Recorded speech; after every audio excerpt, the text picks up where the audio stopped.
کل میں ایک چست و چالاک اور ناسمجھ نوجوان تھا۔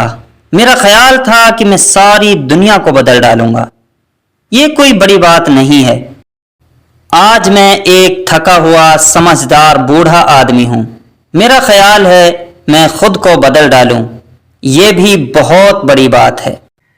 واسطے پڑھیں تو کردار کھلتے ہیں، واسطے پڑھیں تو کردار کھلتے ہیں، باتوں سے تو ہر شخص پار سا لگتا ہے۔ انسان کی انسانیت تو تب ختم ہو جاتی ہے جب اسے دوسروں کے دکھوں پر ہنسی آنے لگے۔ بچو ایسے شخص سے جو آج تمہاری ان صفات کی تعریف کرتا ہے جو تم میں موجود ہی نہیں ہے۔ کل تم پر ان برائیوں کا الزام دھرے گا جو تم میں موجود ہی نہ ہو۔ ایک خوبصورت دل ہزار خوبصورت چہروں سے بہتر ہے، اس لیے زندگی کبھی آپ کو انتخاب کا موقع دے تو ایسے لوگوں کا انتخاب کیجئے جن کے دل خوبصورت اور صاف ہوں۔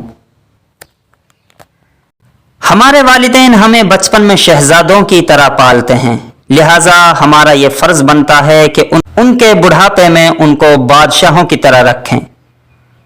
اچھی سوچ رکھو، سوچ سے الفاظ بنتے ہیں، الفاظ سے عمل بنتا ہے، عمل سے کردار بنتا ہے اور کردار سے آپ کی پہچان بنتی ہے۔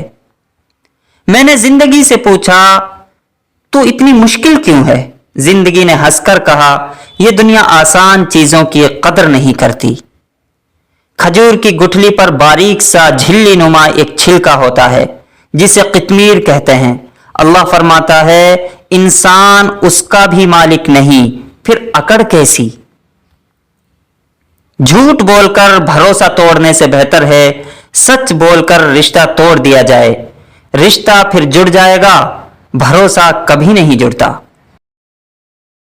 زندگی اس اذان سے شروع ہوتی ہے جس کی نماز نہیں ہوتی، اور ختم اس نماز پر ہوتی ہے جس کی اذان نہیں ہوتی۔ جزاک اللہ خیر۔